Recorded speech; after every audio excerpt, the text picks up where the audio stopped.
Today's live online webinar. I'm Steve Bailey at NMA headquarters. We're delighted that you are with us. We're looking forward to a great hour talking about influential leadership. A couple of reminders. We will be recording this so that you can utilize it again. And during the program, Sue will probably, she's working alongside me here at headquarters, and we'll be muting everyone. And then when Mike wants to open for questions or comments or whatever, he can let us know, and we'll take care of that from this end. So let's begin by my introducing our facilitator. Mike Logan is a human resource professional for Boeing Global Services in engineering, maintenance, and modification, and he works in Fort Walton Beach, Florida, where we, of course, have an NMA chapter. Mike shares that he came there via Lexington, Kentucky, and then further back his hometown in Pittsburgh, Pennsylvania, where I spent Christmas, by the way. Interestingly enough, Mike has had a variety of career opportunities, starting with a 25-year restaurant operation and leadership career with Pizza Hut. He then worked for the Roman Catholic Church as a business manager. He's been a convenience store manager. He's owned an ice cream store and bagel shop. But since 2007, Mike has been a human resource generalist and strategic business partner serving the Department of Defense for Boeing. One fascinating aspect to me is that about 3 years ago, he achieved another career goal by becoming a certified coach, speaker, and trainer for the John C. Maxwell team. Many of you will remember that we honored Dr. Maxwell with the NMA's McFeely Award a couple of years ago at our annual conference. I should also stress, and because this came to me from Mike's colleagues, that he is a very, very strong supporter of NMA since 2013, and he's an official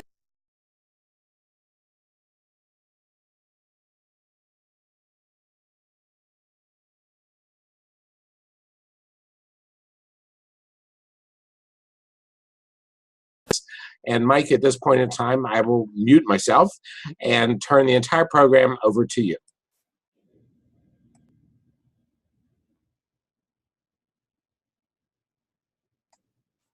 Now, Mike, you need to unmute yourself.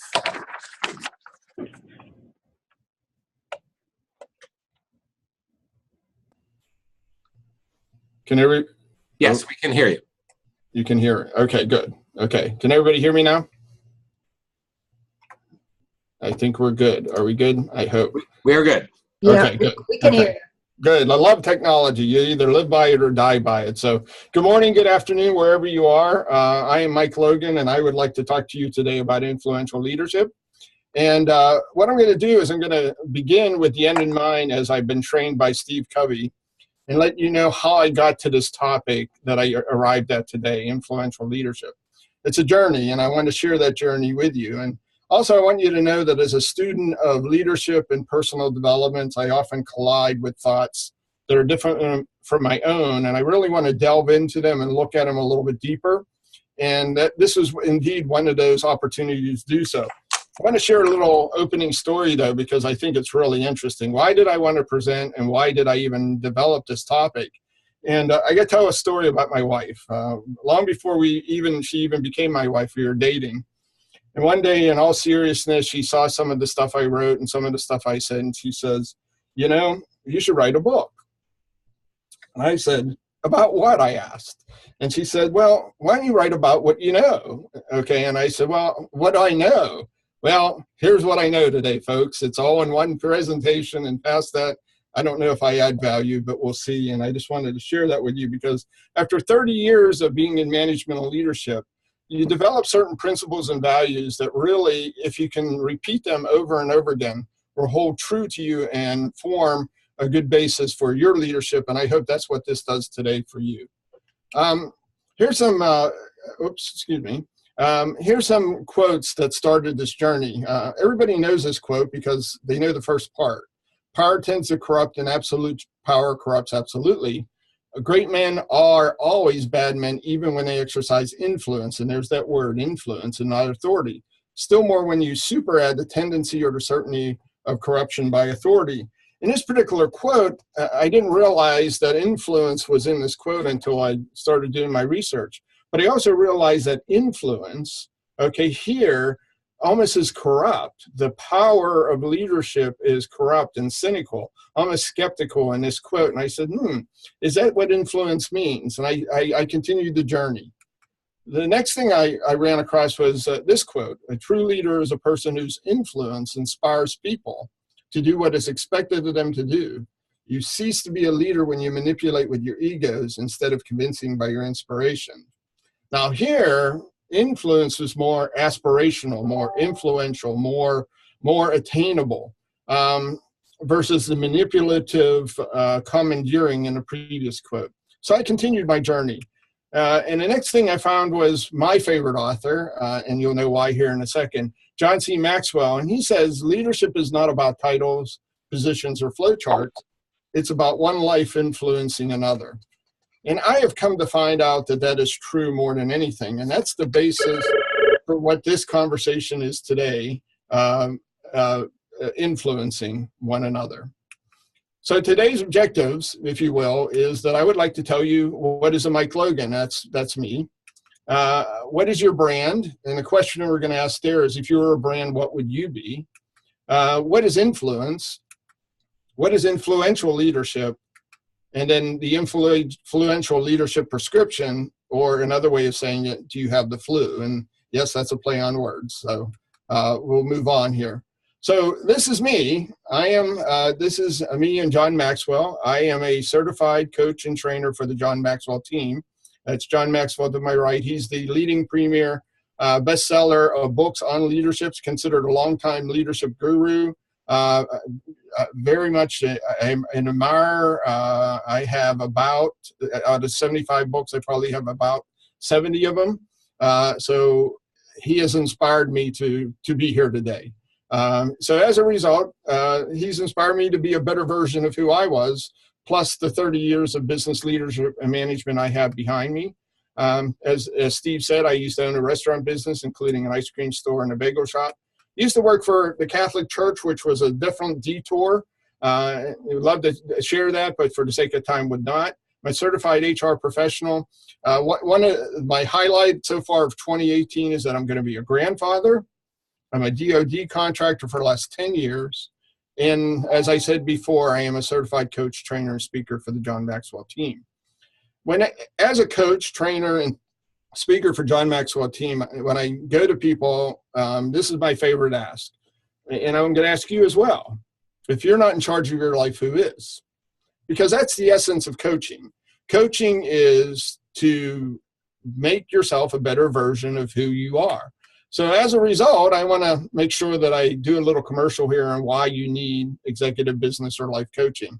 Because as you discover coaching, you'll realize that personal excellence will only take you to a point.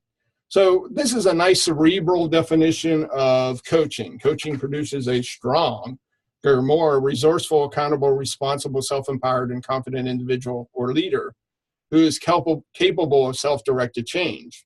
Now, what does that mean? Well, what that means is if coaching makes you better, and when you get better, everything else should get better. In other words, when you improve yourself, the people around you should improve, your group should improve, your team should improve, your organization should improve, and everything should get better in theory. The problem is you just can't see everything by yourself. You can't do it all yourself. That's where the coach comes in, and that's my commercial for why everybody here on the other side of this phone needs coaching to some degree, because you just can't see everything.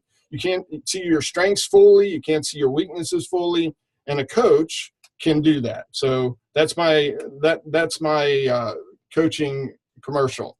Now, as a coach, what is the best advice I can give anyone? And I just want to let you know, this by far has been the hallmark of me as a personal development coach that really capsulizes it. The best advice I can give anybody is to watch your thoughts before they become your words, watch your words before they become your actions, watch your actions before they become habits, watch your habits before they become character, and watch your character before it becomes your destiny. Here tells you about the chain reaction of cause and effect in your life based on the choices you make. Choose carefully your thoughts, words, actions, habits, character, because the sum of all that will indeed be your destiny. A sidelight there is that, believe it or not, you, right now, at this moment in time, are the sum or the culmination of all thought processes and decisions you've made to this point in time. You are indeed a product of your own decision making. Here's the good thing in personal development speak. In personal development speak, you can change the course of your future by deciding how you wish to think and how you want to change yourself. Well, you can change yourself very easily because you are your words. But also be careful, because sometimes your words will tell you what you're missing, but also sometimes they will also inspire you and others around you in order to be the best possible version of who you can be. Underlying that thought as a basis, knowing that you have the opportunity as a creative intelligence source in order to change who you are in the future by changing your thought. As I was going through my Maxwell training, and as I continue to go through that, it's based on a philosophy, and I'd like to share that with you. Our base philosophy is, first of all, leadership is influence, nothing more, nothing less. And there's that influence word again, so I just want to let you know that. The other one is everything rises and falls on leadership. The third one is greatest form of leadership is self-leadership. And fourth is the greatest purpose of leadership is to add value.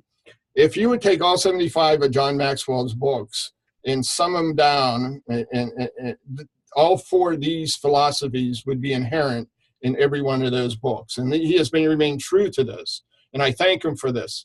But here's where I come in. Where I come in is I realize that word, that next word, influence, jumped out at me. As I was on this journey, I realized that leadership as influence really spoke to me.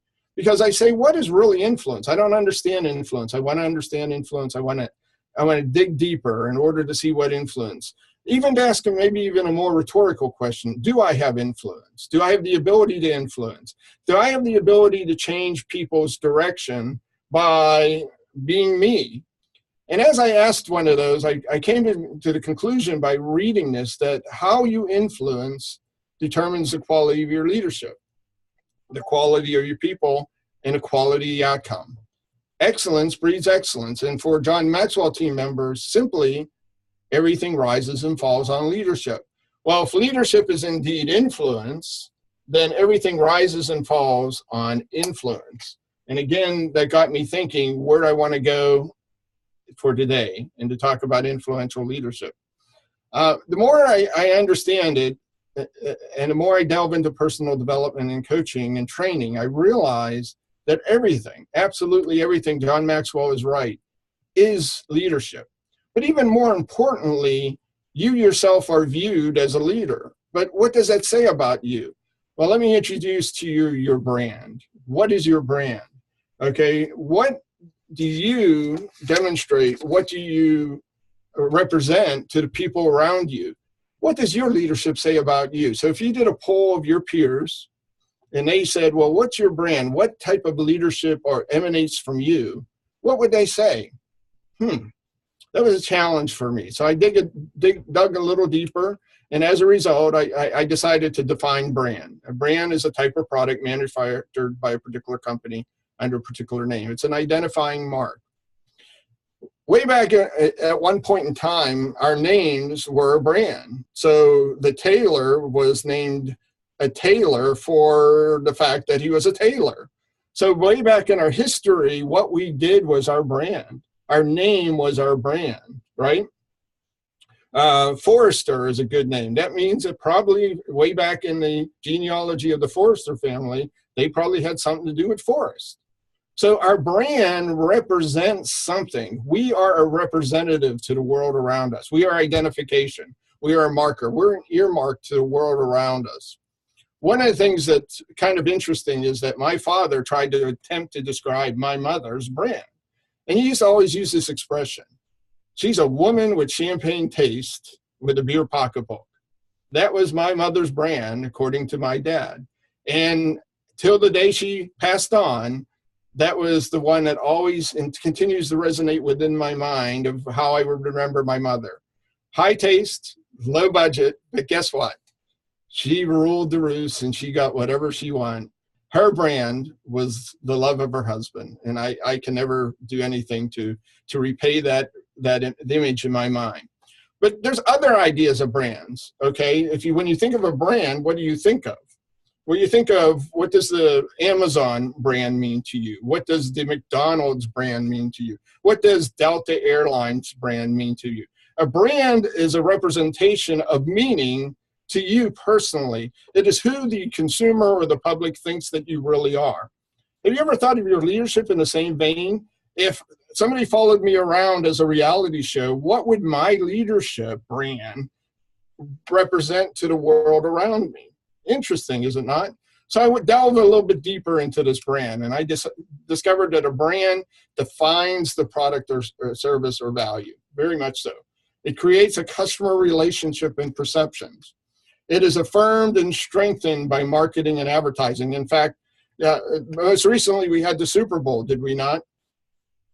I don't even need to say the product. All I need to say is dilly dilly.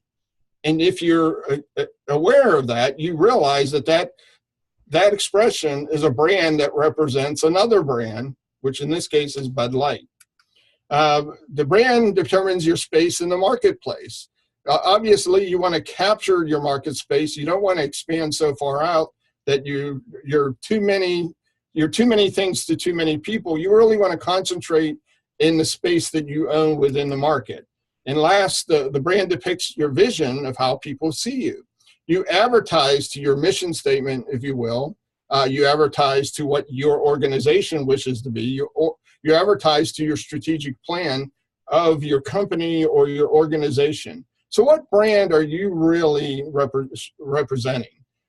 And the last but not least is that your brand, who you are, differentiates you from other brands, differentiates you from other people. So does your leadership do the same thing? So I realized that as I was looking at leadership, as I was looking at influence, I needed to come to a bigger conclusion to realize that behind every great brand is great leadership. Great leadership, does that mean great influence? Don't know. But as I dug a little bit deeper, I realized that everyone, you are in fact a brand.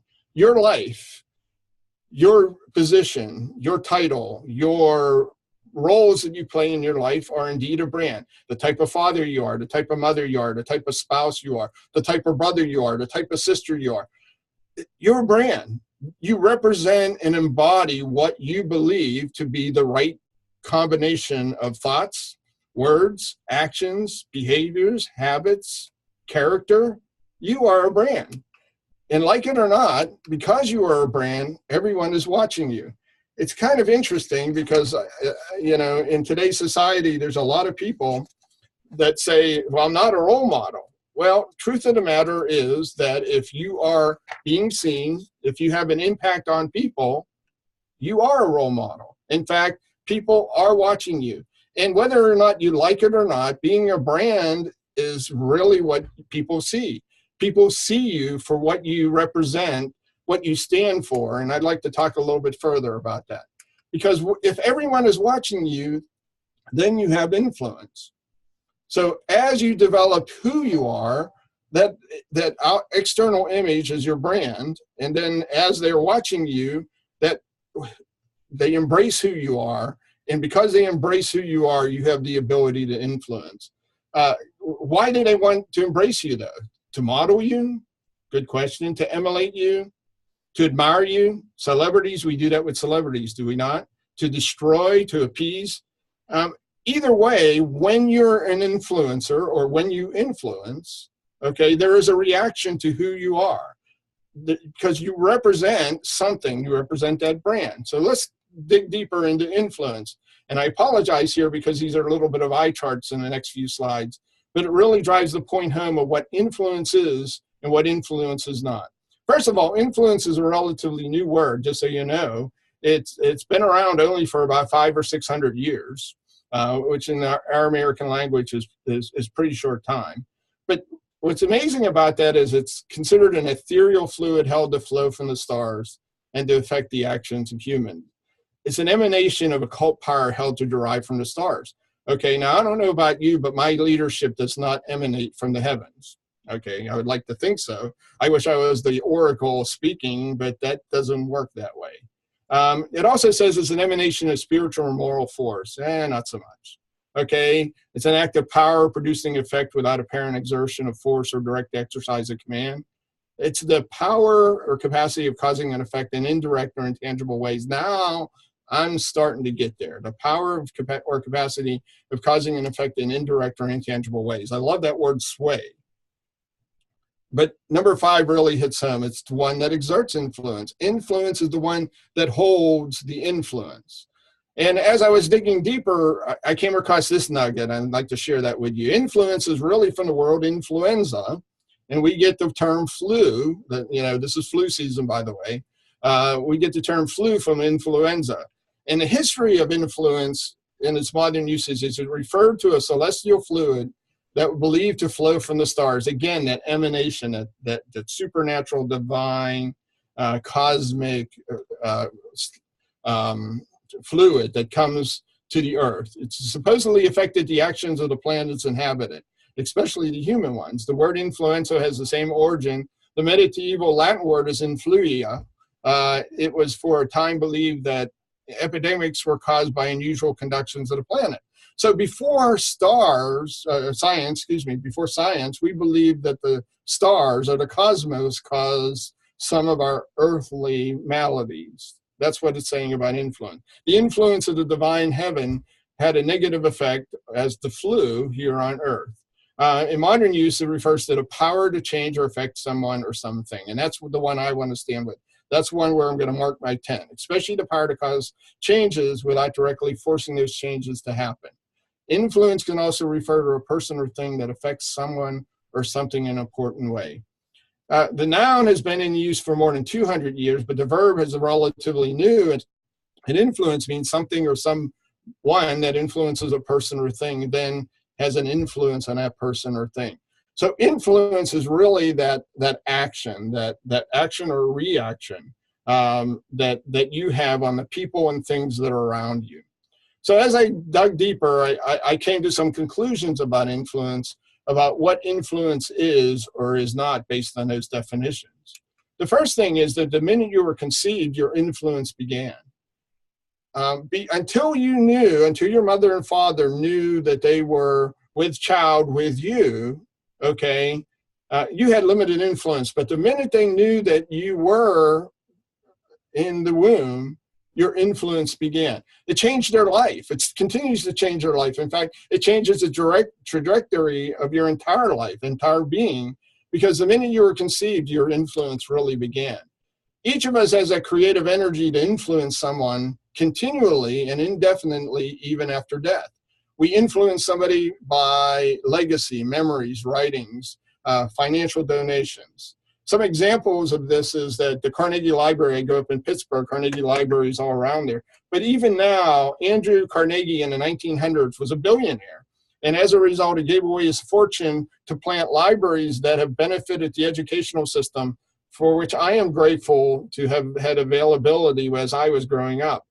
Influence of Andrew Carnegie is immeasurable and continues to this day. Same thing with Isaac Newton. Isaac Newton, what would have happened if Isaac Newton would have never sat underneath that tree and looking for that apple? Ben Franklin, one of the founding fathers of our nation, he invented bifocals. He discovered electricity, if you believe some of the stories, and he was just a Renaissance man. His influence today continues to resonate throughout our society and our country and our government. Influence. So, however, I also came across some things that basically people try to deny that you have influence. And we do that in our words. As I said before, you are your words. So sometimes people try to deny the amount of influence that we have by our words, such as you or your life does not matter. No one cares about you. Your individual actions have no effect on others. You will do what you're told. Some very negative, pessimistic, non-motivating words and deceptions about influence. But herein lies the quandary. The quandary is that we, as a people, we as perhaps a society, have stopped believing we have influence because we've been counter-programmed or scolded into ineffectiveness, meaning we have been cajoled and punished into believing that we have no influence, so therefore we do nothing with our influence. We remain stagnant. We remain on a shelf, so to speak.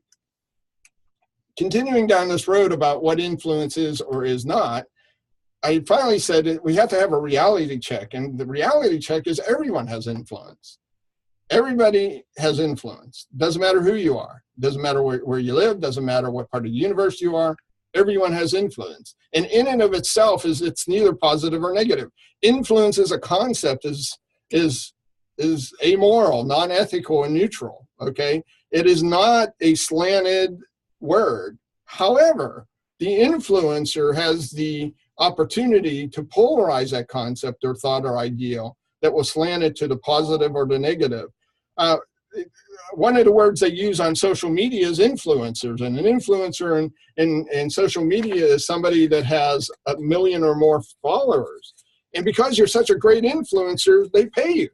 They pay you because they want you to endorse their product, and you have, again, the opportunity to slant your site in partnership with their product in order to produce a result. Pretty amazing.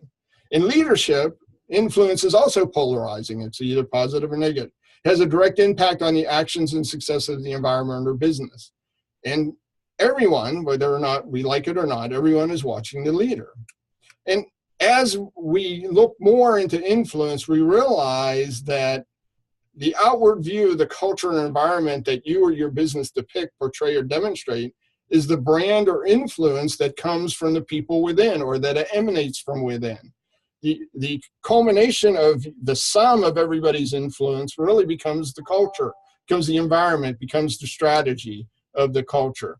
So if something is negative within the culture, your culture probably is negative, and probably highly probable the leadership is negative.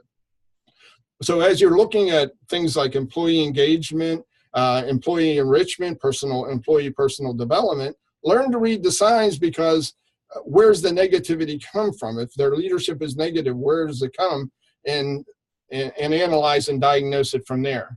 The other thing I found is that as we're doing this, leadership will fail first, then people fail long before the business fails. I've had some experience with businesses that have gone out, and as we delve into those and look into them, we realize that the leadership checked out long before the people did, and long before the people failed. A very, very negative, and unfortunately a very cynical progression. All this about influence, about branding, can be encapsulated into this quote: each day you are leading by example. Whether you realize it or not, or whether it's positive or negative, you are influencing those around you. You as a leader, you as a person, influence the people around us. So my conclusion is that if that's you, and you're a brand with relationships, business, service, leadership, or marketing, as a result, you are everything. You and how you influence is everything. And this is the essence of influential leadership, is that you are everything. Now, you don't think about that, because sometimes you say, well, I'm nobody, I don't have the title or position. But the reality is that if you have influence, you have the ability to change somebody. And by changing somebody, you have the ability to be a leader. These are two of my favorite quotes that are out there. John Maxwell says, people buy into the leader before they buy into the vision. If leadership is influence, then the other way of reading this is people buy into the influence, your influence, before they buy into the vision. It's amazing to me sometimes that the amount of personal relationship that we build or don't build with our associates. That to me, sometimes as an HR professional, is troublesome, because we don't take time in order to build that relationship. And once we fail to build that relationship, we really don't have the ability to sell the vision. On the softer side, I came across this quote, which is, "The blessed is the influence of one true loving human soul on another." So the influence does have a leadership side, but it also has a softer side. And that got me to think, well, okay, are people worth more than profits? Yeah, they are. So how can we influence as leaders people more effectively? What can we do in order to do that? Well, I came across this word, dignity. Dignity is, in my opinion, the secret sauce of influence. Dignity is one of those old-fashioned words. It's been abandoned for a while. It's coming back. It's been misused and misunderstood. But basically, dignity is the quality or state of being worthy, honored, or esteemed. Your dignity, by the way, cannot be qualified or quantified. It is an unconditional value of acceptance. It is the personal internal value that we all possess. It is how you treat, respond, or act toward them. It's immediate, unconditional respect. I dug in a little bit deeper, and I realized that not only is it that, it's more. The fact of the matter is we've lost sight of the fact that dignity is not earned nor assessed. It is freely a given. The opposite of dignity would be judgment, okay, or assuming that we know somebody else. Dignity is not that. It is the raw acceptance of their personhood. The very fact that they are there and you're present is an opportunity to influence them positively in order to make sure that they know who you are and you know who they are. And by doing so, you add value to their life. Treat somebody, everyone, as if they have value and to offer, and dignity appears. It's remarkable that whenever you consider the other person first, that influence then follows automatically because you took the time in order to recognize their dignity of who they are and what they are. The higher the level of influence toward achievement or vision or goal is indeed influential leadership. If you can tap into them by respecting them with dignity and mutual dignity, therefore, when you need to influence them towards a vision or an achievement, you can motivate them internally in order to have influential leadership. And as influential leadership grows, the identity or your brand positively or negatively grows in relation to that. And that to me is exciting. And as a result of that, I came across this because it really goes to the heart, to the essence of what dignity really is. Because if you judge people, you have no time to love them. If you judge people, you have no time to listen to them. If you judge people, you just don't know who they are. You're chasing a perception versus chasing a reality. So I want to caution you there. But that's what influential leadership is. Influential leadership is the ability to influence somebody through who you are in order to become a better organization, a better team, a better community, a better government. You get the general idea here. So any personal development speak would not be would be remiss without any action. So here's some action that I call the influential leadership prescription. And again, with the play on influenza and flu, I want you to catch the flu, if you will. F is for friends and family. L is for leadership is all, and all is leadership. And U is unity of purpose, defined success. This is just an acrostic just for you to remember this. But these things, if you practically implement them, could actually have an impact on your ability to influence and lead people around you. First of all, treat everyone with dignity, every associate. Imagine if you treat everybody as family or friends forever, BFFs, right? Okay. If you do that, you're really transforming an employment agreement into a lifelong commitment. It's similar to marriage. You can't exit very easily out of a marriage. Similarly, in the back of your mind, you shouldn't be able to exit quickly out of an employer-employee relationship. As a result, you become more inclusive versus exclusive because everybody's family. And then you realize that disposability is not an option. Firing is not an option. Termination is an option. Now, why would I care about that? Because once you eliminate that off the table, take that off the table, it forces you to shift to the internal motivation and ownership of the people around you and your choices as a leader, because everybody's watching. So therefore, you internally motivate better, and it builds commitment to the brand, which is you as a leader, because you are your words. Pretty amazing. Leadership is all, and all is leadership. Everyone is a leader by influence. You're a brand in view. Okay, learn to lead people through mutual dignity. Stop enough to care. One of John Maxwell's favorite expressions is that show people that you care. Take time to show that you care, and then they will care for you back. And I just slaughtered that. I apologize. Leadership teaches to bring solutions with the problems. One of the things, the great thing about personal development is not to identify the problem.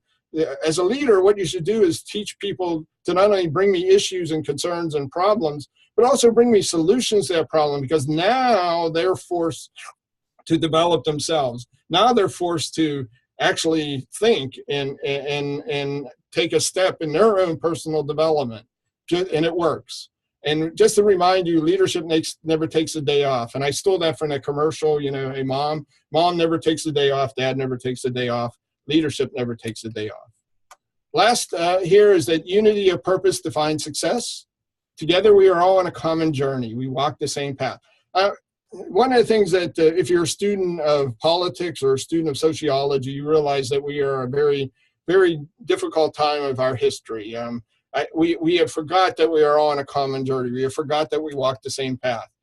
I love this quote: "Don't walk in front of me or behind me, walk alongside me and be a friend." Sometimes we just need to listen to attempt to understand, as opposed to understand to listen.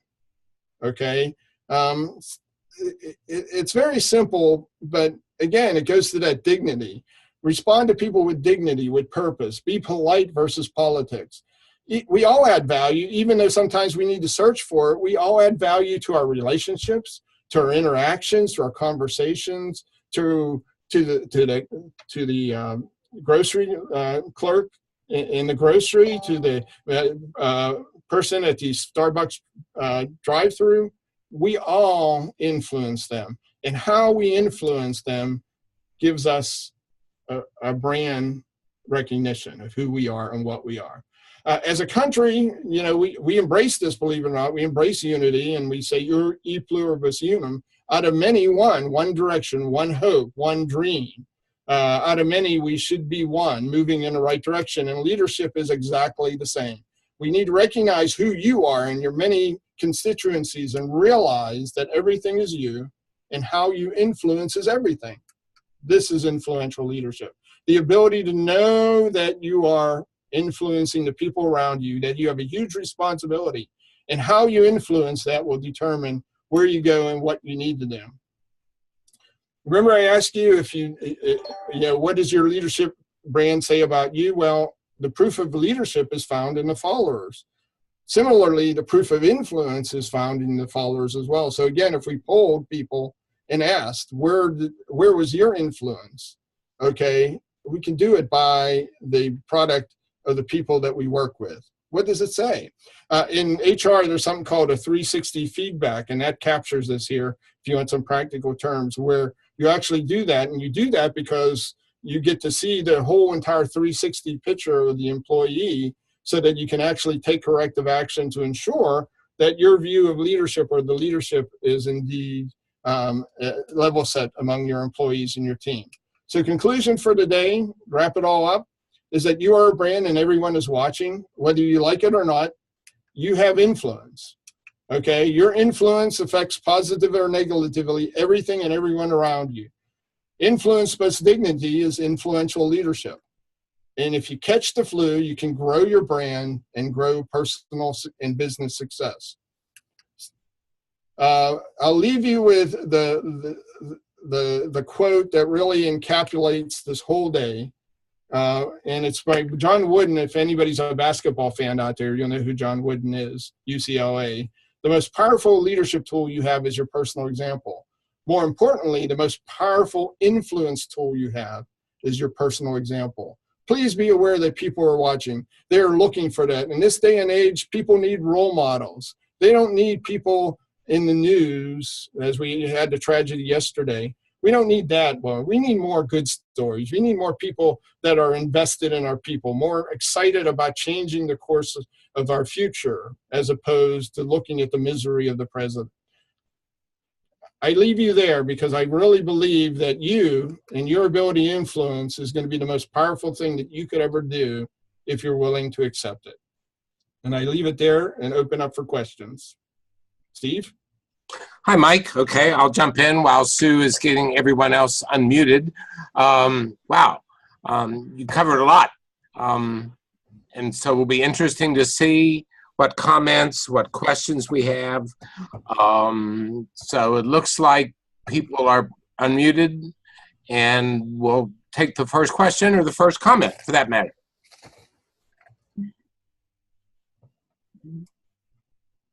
Anyone? This is Avis. I can start. I particularly like the one where you said leadership teaches to bring solutions with the problems. Exactly. I said this after the last webinar we had. The best leader I ever had was someone who always said, my door is open. You can come talk to me anytime. But if you don't bring a solution with you, you're wasting my time and yours. Exactly. And I fully believe that.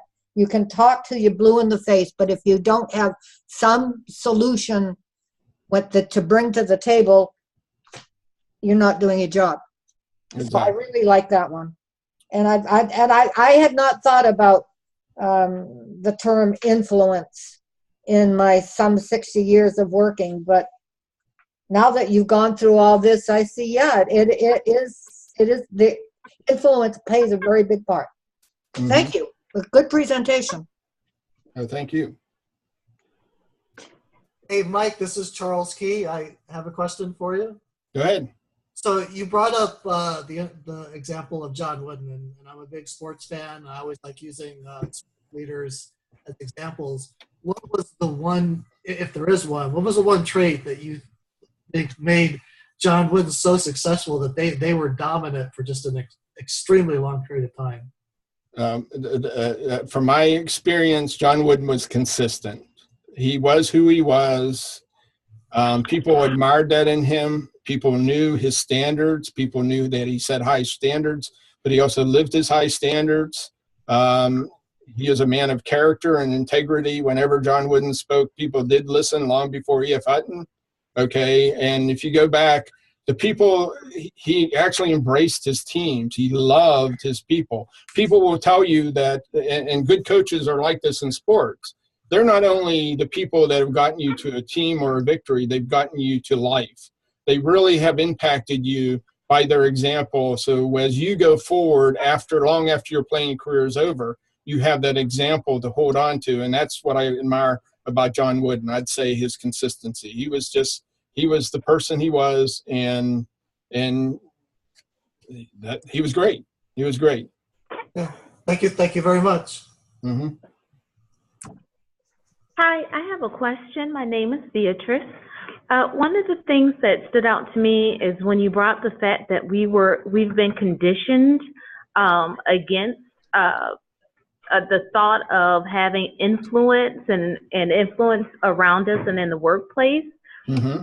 Now that it's come back up again, can you please give some real world applications on how we can begin to operate in corporate and business with each other to, exert this influence or operate in this influence? Mm-hmm. Well, let me give you some examples, okay? There's people that we're around on a regular basis, our associates, friends, and family, that really think that they have nothing to offer, okay?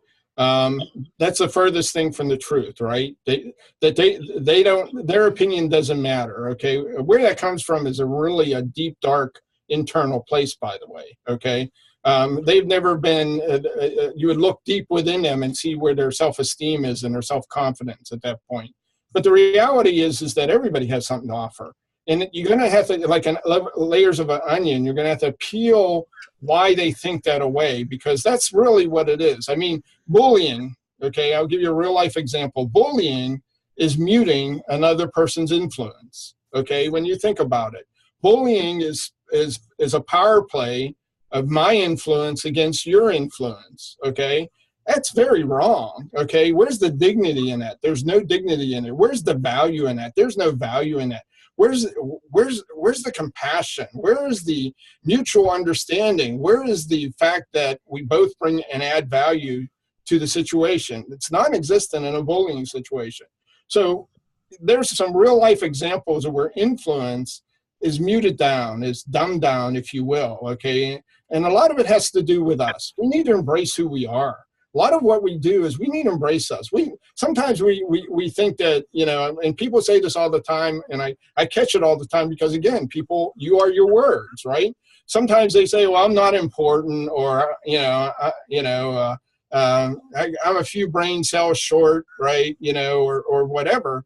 Okay, and where does that come from? That's coming from a position where they're not embracing their self-actualization, if I can use an Abraham Maslow word. They're not embracing their self-actualization of who they are. What they're doing is embracing a synthetic, artificial version of what the world around them, what the people around them have conditioned them to be. And that, to me, is very troublesome, because that's not what people or the universe want for you. You have something unique to offer to the universe, and that's why you're here, and you owe it to yourself in order to reveal it. And I'll leave you with this thought. One of the things I use in coaching is I say there's the two most important days of your life. The first most important day of your life is your birthday, and the second most important day is when you find out why you're here. That's influence. Good questions. How are we on time, Steve? We're doing great. Okay, great. Hi, Mike, this is Mona. oh, good. Go right ahead. Okay, thanks. I understand, I agree with the concept about not judging, but how can I be non-judgmental when policies and procedures are not being followed, and the person's jobs are contingent on following those, assuming the person understands and realizes what needs to be done? Okay, so I'm going to use an expression found from my religious background, which is hate the sin, love the sinner. Okay, basically, yes, they did something wrong. That doesn't mean that you throw the entire baby out with the bathwater. Okay, my personal experience, and I've terminated literally hundreds of people in my career. I don't consider that a good thing to say, but at a point in time, I come to realize that when you explain people what they did wrong, when you take the time, again, you know, most people would probably sit down, throw them a piece of paper, have them sign it, and out you go.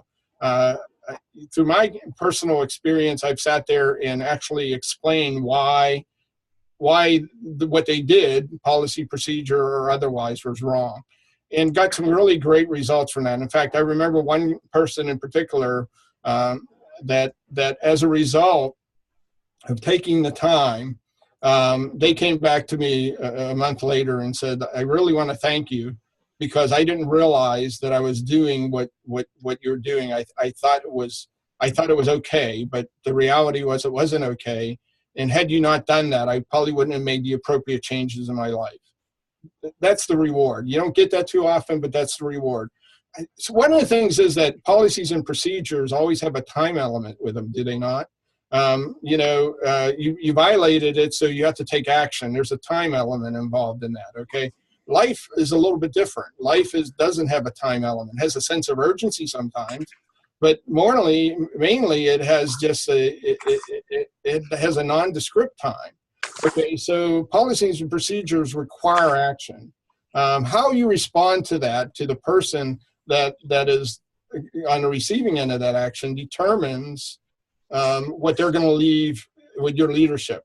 And the response there is that, how do you want them to remember you when you walk out the door? Do you want to remember them to remember you as the SOB that fired you? Or do you want to remember them as the leader that took time to add value to them so that they could become a better version of themselves in a different environment? That's the challenge I would put to people that have to enforce policies and procedures. Thank you, Mike. Mm-hmm. Now, the other thing is, I'm looking at the times, Steve, and I just want you to know, okay, I thought this was going to be longer than it was, so I apologize that we have this too much time. I don't know if I've ever been on an NMA talk that was short like this. So I'm going to have to embellish a little bit more next time, I guess. No, I'll add 2 comments. Number one, I've never done that either, as everyone's painfully aware of. So I give you credit for being able to do it. Okay. Number 2, everybody's busy, and my guess is if we're done here shortly, no one will complain, having a few extra minutes to own. And number 3, just a quick question to you. Mm-hmm. As I listened and watched the presentation, there's such a direct tie-in between influential leadership and leading with empathy. Don't you think? Yes, there is. In fact, you could take this a step further. And right now, some of the buzzwords out there are mindfulness and intentionality, right? Mm-hmm. You can throw those in the bucket as well, okay? The difference would be is leading with empathy. Sometimes we require empathy, but we compartmentalize it, okay? What I'm talking about here is the whole character of the individual versus a segment of the population, or a segment of the personality, or a segment of what's the word I'm looking for? A section of their personality or emotional intelligence, whatever you want to look at. Influential leadership would be the foundation of who you are and what you are, because everybody here has a worldview, everybody has a philosophy, or whether you acknowledge it or not. And then empathy would be, in my opinion, an outgrowth of that influential leadership. It'd be an element of who you are. If you're empathic, you're passionate, whatever you want to fill in a blank with, that would be a product of who you are. Okay, thanks. I appreciate that and happen to agree. All right, let's see if anybody else has a comment or a question for Mike. Anyone?